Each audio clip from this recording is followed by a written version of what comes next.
अकेले न बैठा जाए, याद तेरी आए, वो याद तेरी आए है, याद तेरी आए, वो याद तेरी आए है, याद तेरी आए।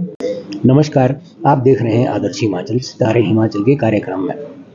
आज हम आपको मिलवाएंगे एक ऐसी शख्सियत जो हिमाचल के कल्चर को लेके पिछले कई सालों से सोशल मीडिया और दूसरी अपने कल्चरल प्लेटफॉर्म पे हिमाचल के इस कल्चर को बढ़ावा दे रहे हैं। तो बात करते हैं वीर जी से बात करेंगे। सर, आपका स्वागत है। नमस्कार जी, नमस्कार और आपको भी धन्यवाद करना चाहूँगा और आदर्श हिमाचल का भी धन्यवाद करना चाहूँगा। जी, आदर्श हिमाचल जी, सबसे पहले आप बताएं, आपने कहाँ से स्टार्ट किया? आपने हिमाचल के कल्चर को ही क्यों सपोर्ट किया? एक्चुअली सर, जो हिमाचल का कल्चर है आपको पता है 12 डिस्ट्रिक्ट है और 12 ही नहीं बल्कि यहाँ पे देखा जाए तो बहुत लोग बहुत अलग तरीके की लैंग्वेज बोलते हैं। जिस तरह की देखेंगे आप, हर 10 किलोमीटर बाद लैंग्वेज चेंज है, पहनावा चेंज है, तो सभी चीज़ें जो है वो बिल्कुल अलग अलग है। तो इससे जो है एक अट्रैक्शन हुई मुझे और मेरे को लगा कि नहीं, इसको मुझे सीखना चाहिए और सीखते सीखते इंटरेस्ट बन गया।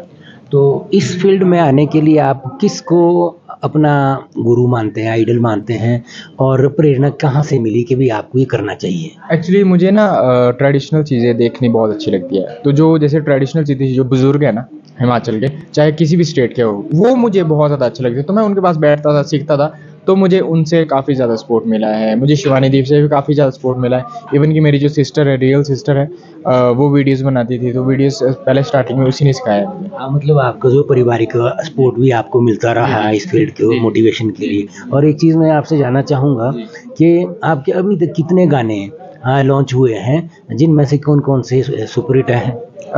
मेरे अभी तक 50 प्लस हो चुके हैं सॉन्ग, और जो सॉन्ग्स है वो हर फील्ड के है। बॉलीवुड भी है, पंजाबी भी है और हिमाचली भी है। जो सबसे ज़्यादा प्यार दिया है लोगों ने वो एक है खोरे दोपहर तेरे आंगने बादशाह गकाउटा, उस पर जो बहुत रील्स बनी है। और दूसरा जिस पे मतलब अभी तक का मेरा एक बोल सकते हैं आपकी बेस्ट सॉन्ग है, वो है अकेले ना बैठा जाए, याद तेरी आए।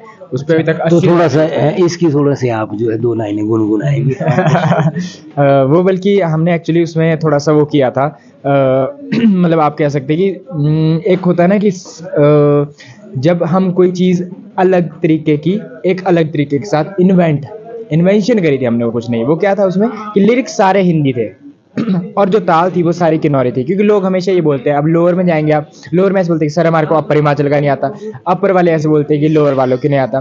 तो हमने क्या किया है, अपर की टोन ली है और हिंदी लिरिक्स रखे थे, तो गाया था। तो वो बहुत अच्छा चला था कि अकेले न बैठा जाए, याद तेरी आए, वो याद तेरी आए है, याद तेरी आए, वो याद तेरी आए है, याद तेरी आए। अरे वाह, क्या बात है! आप इस तरह से हमारे कल्चर को आगे बढ़ावा देते रहें। और थोड़ा सा आगे इस कड़ी में सितारे हिमाचल के हम कुछ और आपसे जानना चाहेंगे कि भी आपके अभी तक कितनी रील बनी, किस किस के साथ आपके साथ डांसर अलग अलग रहते हैं, सिंगर अलग अलग रहते हैं, अभी तक कितने कलाकारों के साथ आपने काम किया? एक्चुअली जो रील्स बनाने का मेरा मेन उद्देश्य था वो पहले था कि मैं हिमाचल के जितने भी डिस्ट्रिक्ट का जो डांस परफॉर्मेंस है, कैसे होता है डांस, वो करना। तो रील्स तो मेरी बहुत ज़्यादा बन चुकी है, फिलहाल अभी खुद भी कैलकुलेशन नहीं है कितनी रील्स है। उसके बाद मैंने थोड़ा सा डाइवर्ट किया था अपना कंटेंट कि मैं जो है देवी देवताओं की रील्स भी बनाऊँ और उनके बारे में जानूँ, उनके बारे में, ताकि जो आने वाले हमारे फ्यूचर है उनको पता हो कि अच्छा देवी देवता जी ऐसे हैं, देवी देवता जी यहाँ से आए हैं। तो मैंने कम से कम ज़्यादा नहीं तो 975 देवी देवताओं के बारे में पढ़ चुका हूँ मैं पूरे हिमाचल के। जी, 900। तो अभी कहाँ कहाँ हिमाचल के मतलब देवालय और मंदिरों के दर्शन किए हैं आपने, और क्या क्या जाना उसके बारे में? मेरा रह चुका है जी लाहौल स्पीति और चंबा, बाकी मैं सारे कर चुका हूँ टोटली। अभी मैं कल जो परसों जाके कांगड़ा नदौन जाके आऊँ, वहाँ पे भी मैं सारे जाके आ गया। मतलब ज्वाला जी, बगलामुखी सारे कर लिया मैंने कवर। बाकी देवी देवताओं में अभी कुल्लू दशहरा किया है, वहाँ पे 300 प्लस देवी देवता थे। अब नेक्स्ट टारगेट मेरा मंडी शिवरात्रि है, वहाँ पे भी बहुत सारे देवी देवता आते हैं। तो जिस तरह से हमें मालूम है कि आप हिमाचल आइकॉन के अवार्ड भी लेके आए हैं, तो उसके लिए भी बधाई आदर्श हिमाचल की तरफ से। और आप बताएं किस तरह से चुने गए हैं आप? धन्यवाद। एक्चुअली जी उसमें हिमाचल कल्चर प्रमोटर्स को, इन्फ्लुएंसर्स को और जो अच्छा काम कर रहे हैं हिमाचल को मतलब कल्चर को प्रमोट कर रहे हैं, उन सभी को बुलाया गया था। बहुत आर्टिस्ट थे, बहुत ही बड़े-बड़े गणमान्य थे वहाँ पे। करनैल राणा सर थे, हमारे बहुत अच्छे आर्टिस्ट हैं। संजीव दीक्षित सर थे, जो इतने पुराने भेड़ा तेरी आओ किसी ने नहीं सुना, पूरे हिमाचल ने सुना है। और एक one of the best my favourite Piyush Raj sir थे वहाँ पे। पीयूष राज सर मतलब उनके तो मतलब ऐसे कि स्टार्टिंग से ही उन्हीं के गाने सुने हैं मैंने तो खासकर। 1983 में पहली उनकी कैसेट आई थी, मतलब जब मेरा जन्म भी नहीं हुआ था।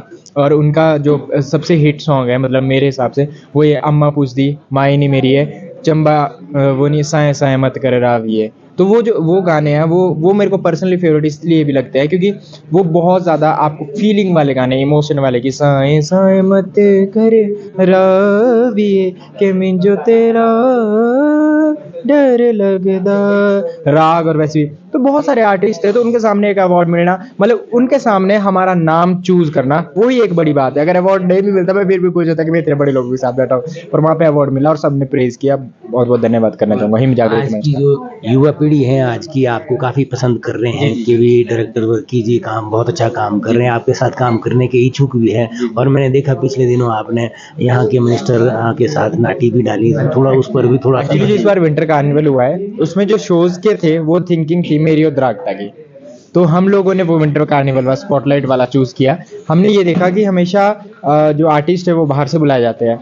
मुझे कोई दिक्कत नहीं कि बाहर से आर्टिस्ट आते हैं, मतलब हमारी ये था कि एटलीस्ट हमारे जो लोकल है उनको सपोर्ट मिले। तो हमने एक प्रोग्राम करवाया, उसमें स्पेशल हमने सिर्फ लोकल आर्टिस्ट बुलाए और लोकल आर्टिस्ट परफॉर्म किए। और सभी को बुलाया था हमने जितने भी थे, क्योंकि जो अभी सरकार है हमारा फर्ज बनता है कि चीफ मिनिस्टर साहब या फिर डिप्टी सीएम या फिर जितने भी हमारे मिनिस्टर हैं उनको बुलाया जाए। और सब लोग आए और सब लोगों ने बोला कि नहीं आप लोग युवा अच्छा कर रहे हैं, हम लोग साथ देंगे। आप ये अपने आप देखिए उस दिन कितने ज़्यादा थे वहाँ पे ना। विक्रमादित्य सर थे, रोहित सर थे, हर्षवर्धन सर थे, हरीश जनार्था सर थे, डिप्टी सीएम थे, सीएम सर थे, रोहित ठाकुर सर थे, सारे के सारे थे। और क्या चाहिए था।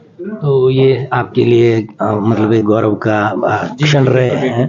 तो आदर्श हिमाचल में थोड़ा सा आप बताएं कि भी और आगे के क्या प्लान है, और हमारा युवा जिस तरह हिमाचल का आज नशे की चपेट में है तो उनके लिए क्या मैसेज है आपका? मैं सिंपल सी एक चीज़ कहना चाहूँगा, जैसे कि ये फर्स्ट ऑफ ऑल मेरा अपना बिहाफ है। मैं किसी की जो बोलते हैं ना किसी की फीलिंग्स को हर्ट नहीं करना चाहता, बट जस्ट मैं अपना पॉइंट ऑफ व्यू रख रहा हूँ कि जो माता पिता होते हैं ना सब कुछ उन पर डिपेंड करता है। अब जैसे मेरे मम्मी पापा, मैं अपनी बात बता सकता हूँ औरों की तो नहीं। अब जैसे मेरे मम्मी पापा, तो हमारे को एक डर रहता है कि अगर मैंने गलती से मान लो कोई नशा कर लिया तो मैं घर कैसे जाऊँगा। मेरे को तो पीट पीट के मार देंगे घर वाले। या अगर मान लो कोई सिगरेट भी पी रहा है मेरे सामने और मैं उसके साथ खड़ा हूँ तो लोग तो ऐसे बोल देंगे कि सिगरेट पी रहा था, मैं तो वहां भी मर जाऊंगा, बल्कि खड़ा ही रह रहा हूँ मैं। तो ये डर होना ना आप में बहुत जरूरी है। अगर ये डर ही नहीं होगा, अब मान लो देखो सिंपल सी बात है, मैं अब कोई बच्चे आते हैं यहाँ पे पढ़ने, ठीक है, और अब घर वालों ने एक तो मेहनत करके भेजा है। अब कई जैसे हम मिडिल क्लास फैमिली से, बहुत सारे ऐसे हैं जो मिडिल क्लास फैमिली से वो बेचारे पहले ही कम कमाते हैं, किराया देते हैं यहाँ पे जो कमरे का या कुछ भी, और उसके बाद भी अगर लोग नशा कर रहे थे तो उनके ऊपर क्या बीतती होगी। तो मैं यही बोलूँगा कि कम से कम ज़्यादा नहीं तो अपने माँ बाप का ख्याल रखें। और माँ बाप को भी यही बोलूँगा कि प्लीज़ अपने बच्चों को बहुत ज़्यादा छूट ना दें, एटलीस्ट अपने बच्चे को देखें कि क्या कर रहा है वो क्या कर रहा है। आज इस तरह से आपके जो है लुक तो आपका पंजाबी आता है और स्लैंग जो है आपका पहाड़ी हिमाचली आता है, तो इसके पीछे का राज भी थोड़ा सा एक्चुअली जी क्या होता है ना, अब जैसे सॉन्ग शूट करने के होते हैं ना हम कहीं कहीं पे, तो जिस डिस्ट्रिक्ट में जाते हैं ना तो मेरा ऐसा होता है कि मैं करता हूँ उनसे उन्हीं की लैंग्वेज में बात, तो फिर वहाँ की टच पाया जाता है। अभी जैसे हम बिलासपुर गए थे तो इनके साथ सभी लोगों के साथ शूट करने, तो मेरा टच आजकल ना वही चला है। हाँ क्या लाई रहता है करने मुँह ठीक भी आ तो मतलब वो ना एक्सेंट बैठ जाता है जब जितने दिन वहाँ रहते। तो ऐसे ही कुल्लू जाता तो कुल्लू की भाषा यूज़ करते हैं। तो आदर्श हिमाचल से बातचीत करने के लिए बहुत बहुत धन्यवाद। Thank you so much. मैं धन्यवाद देना चाहूँगा आपका भी और पूरे श्रोतागण और जितने भी देख रहे हैं सभी लोगों का धन्यवाद, पूरे हिमाचल वासी। जी, आदर्श हिमाचल पर बने रहे हैं एक और नए सितारे के साथ। अगले हफ्ते फिर मिलेंगे हम। तब तक के लिए आप आदर्श हिमाचल को लाइक भी करें, पेज लाइक करें और यूट्यूब को सब्सक्राइब करें। बने रहिए आदर्श हिमाचल पे। जय हिंद, जय हिमाचल।